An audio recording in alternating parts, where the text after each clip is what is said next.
A paz do Senhor Jesus. Vamos para mais um dia do nosso devocional. Se encontra no Evangelho de Lucas, capítulo 4, versículos 31 e 32, que diz: Depois desceu a Cafarnaum, cidade da Galiléia, e os ensinava no sábado. E maravilharam-se com o seu ensino, porque a sua palavra era proferida com autoridade. Nós estamos falando, sobre essa trajetória de Jesus, sobre toda o início do ministério de Jesus na Galiléia, e dentro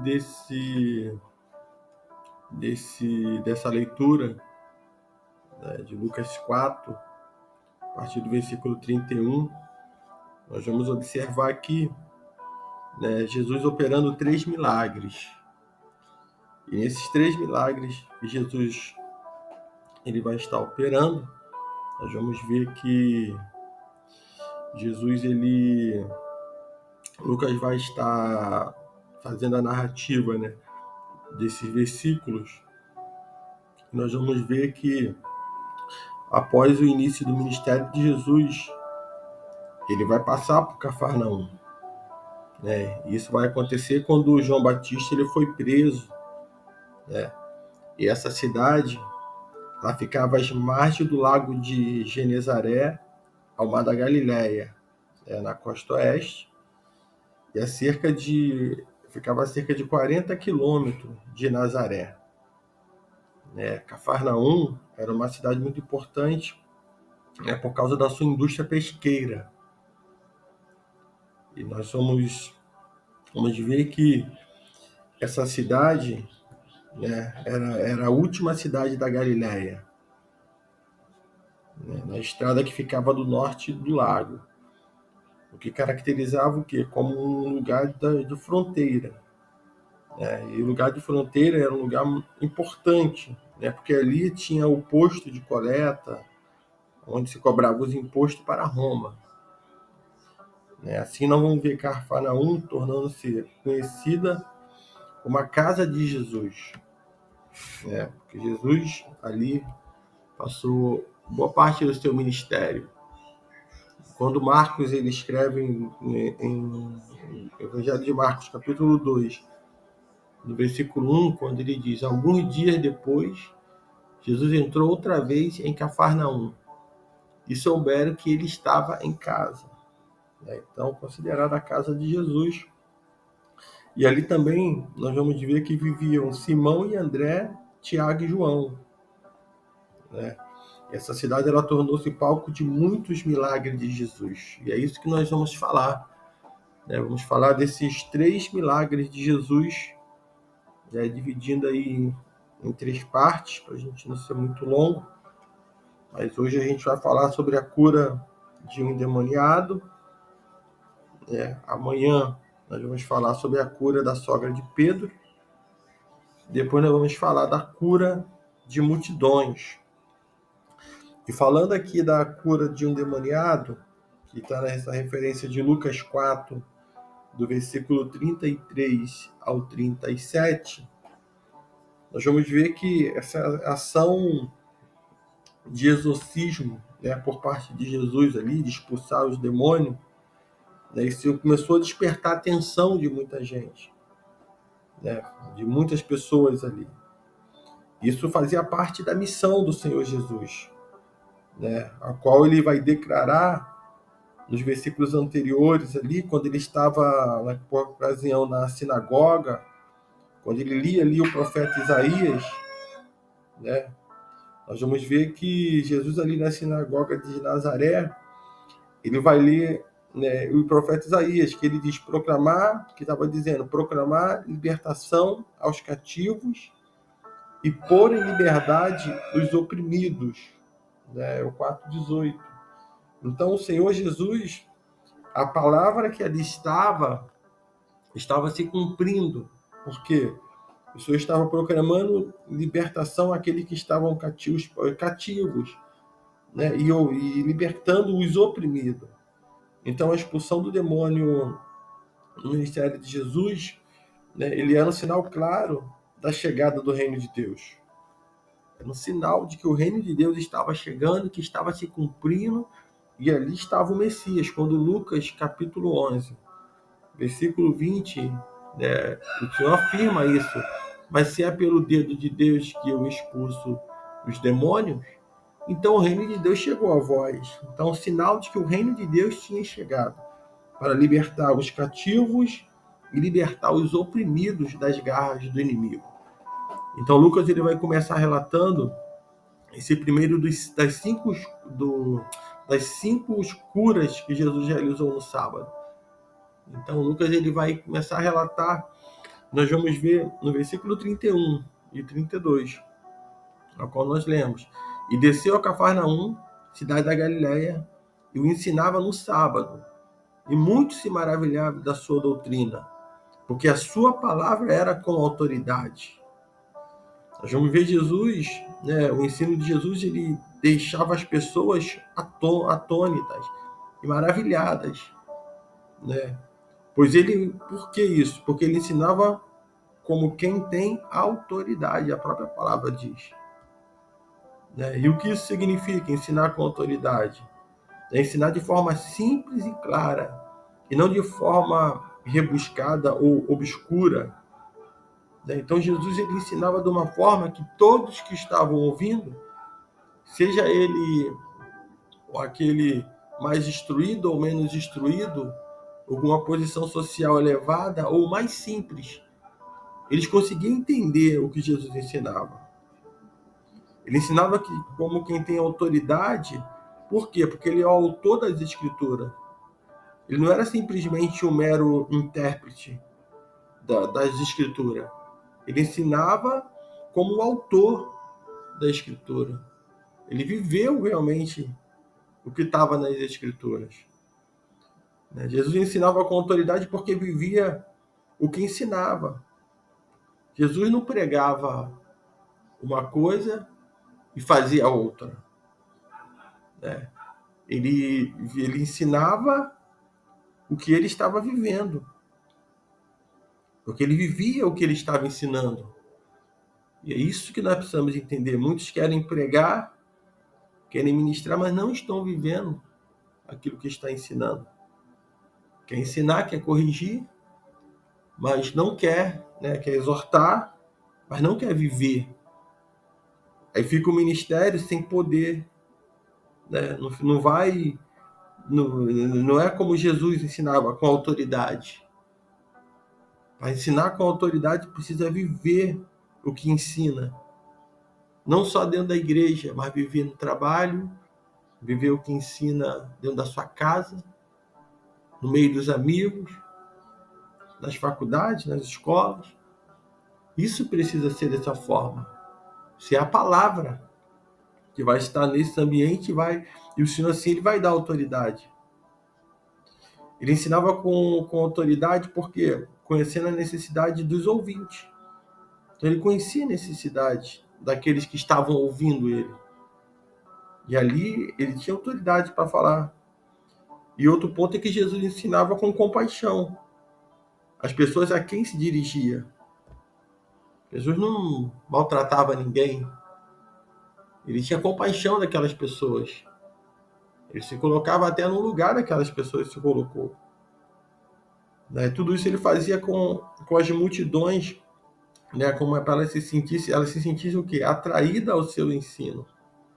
Para que as pessoas venham ser atraídas a Cristo Jesus, né? Ele precisa realmente pregar um evangelho que seja um evangelho simples e claro, né? E não ter nada obscuro, nenhum interesse material.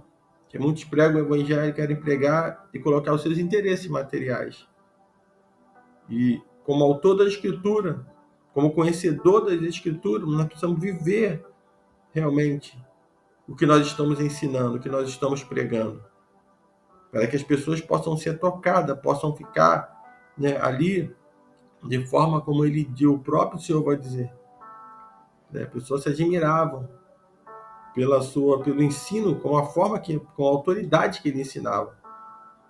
Imagine uma pessoa A pessoa querer ensinar aquilo que não está vivendo. É a mesma coisa daquele que quer pregar a palavra e não vive a palavra. Não vive. E acaba não tem autoridade nenhuma. Ninguém quer ouvir pessoas assim. De súbito, um homem possesso por um demônio, né, ele vai se manifestar. E a palavra do Senhor diz, 33 e 34, de Lucas 4. Achava-se na sinagoga um homem possesso de um espírito de demônio imundo, e bradou em alta voz: Ah, que temos nós contigo, Jesus Nazareno? Vieste para perder-nos? Bem sei quem és, o Santo de Deus. A possessão demoníaca ali, né, nós vamos ver que é o controle direto de um ou de mais demônios sobre uma pessoa, né, quando se apossam dela. Quando ele faz ali referência a si mesmo, né, logo no início ele diz, como nós, né, o demônio fala em nome de uma casta, né, de uma legião, ou até mesmo em nome dessa espécie de anjos caídos, né, que dominavam e controlavam as pessoas individualmente, né, o grande sistema da população. O inimigo, ele nunca vem sozinho, né? Ele diz que nós eram demônios que estavam falando em nome de uma casta, de uma legião ali, em nome dessa espécie de anjos caídos. E os demônios, ele pode controlar a pessoa individualmente, aquela pessoa ali, ou grandes sistemas, tanto sistemas mundanos, em território nacional aí, mundial, nós podemos ver que grandes sistemas sendo controlados pelo inimigo, né, que estão sob o poder do inimigo, né, ou até mesmo populações estão sob o poder do inimigo. Então o demônio, ele oprime as pessoas, né, física, mental e emocionalmente.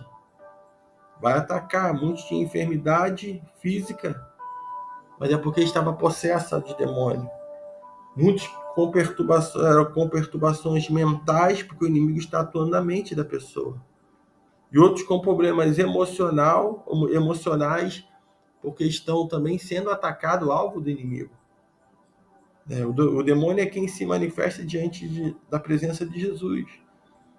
E ele diz que não tem nada a ver com Jesus, porque as trevas não têm comunhão com a luz, não combina com a luz. Jesus estava ali para iluminar. E como luz, o inimigo logo se manifestou, porque Jesus estava presente. Ele sabe que Jesus veio para destruir o poder e o império do mal. Ele sabe que Jesus é o Santo de Deus. Quando ele diz ali, o Filho do Altíssimo, ele já sabia. É o Filho de Deus. A expressão Santo de Deus é o título dado a Jesus como Messias, como Rei. E os demônios realmente mostram que o demônio compreende quem é Jesus. Satanás, ele sabe quem é Jesus. Então, por isso que quando devemos expulsar em nome de Jesus, né? Porque o inimigo, ele sabe quem é Jesus. Os demônios são capazes de saber sobre Deus. Isso, né, demonstra nessa passagem.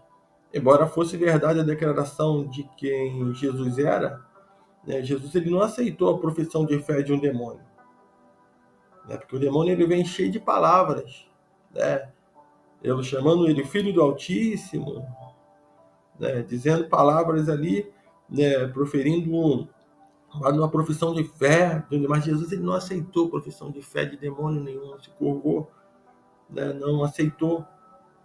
É isso que nós precisamos entender, discernir.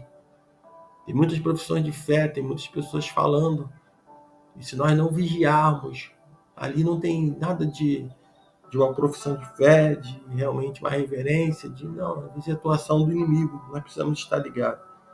Ele então o repreende de forma incisiva, dizendo: cala-te, sai desse homem. O demônio, depois de o ter lançado por terra, no meio de todos, saiu dele sem lhe fazer mal. Versículo 35.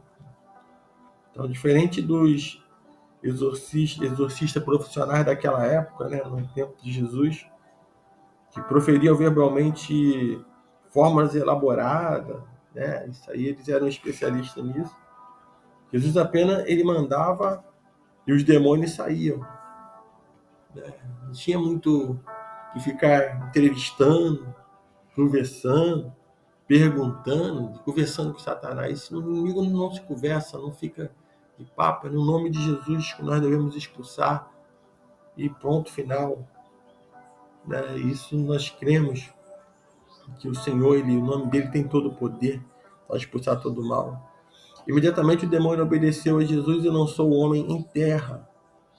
E diz a palavra, não lhe causou dano algum. A autoridade do nosso Senhor era vista pelo poder de suas palavras. Quando Jesus falou, até mesmo os demônios ouviram e obedeceram. Então Jesus, ele tinha autoridade. A autoridade de nosso Senhor era vista pelo poder de suas palavras. É por isso que nós temos que ter cuidado, que da nossa boca não pode proferir dois tipos de bênção. Bênção e maldição. É bênção. O cristão precisa vigiar no que fala, para que assim a autoridade do Espírito Santo esteja sobre a vida do homem. Nós vamos ver ali que tudo que Jesus fez nessa situação, daquele homem demoniado, o impacto que a expulsão do demônio provocou naquela região, aqueles que ali viram, foi algo assim tão estrondoso que se espalhou rapidamente. No versículo 36 diz: todos ficaram grandemente admirados e comentavam entre si, dizendo: que palavra é esta? Pois com autoridade e poder ordena os espíritos e eles saem. Então o povo ficou admirado com o poder e a autoridade de Jesus sobre os demônios. Jesus tem toda a autoridade nos céus e na terra, e no mundo natural e nas esferas espirituais.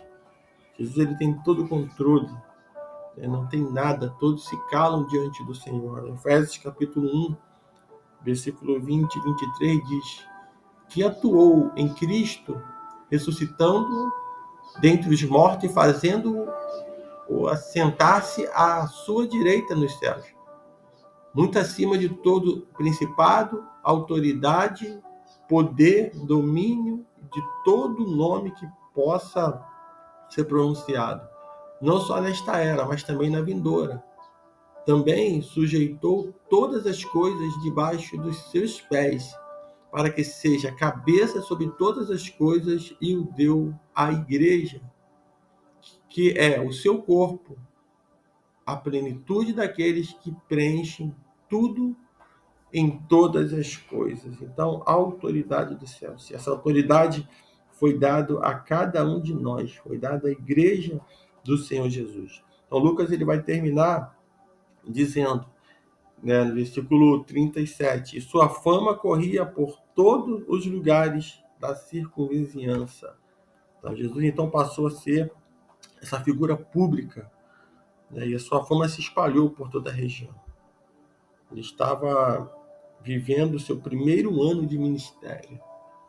Primeiro ano de ministério ali, abençoado, e vivendo realmente aquilo que ele estava pregando. Então, esse é o primeiro dos 3 milagres de Jesus que nós vamos falar. Esse primeiro ano do Senhor, e que nesse estudo você possa estar tirando realmente a conclusão, estar se conectando com essa palavra para que possa viver realmente de acordo com a vontade do Senhor.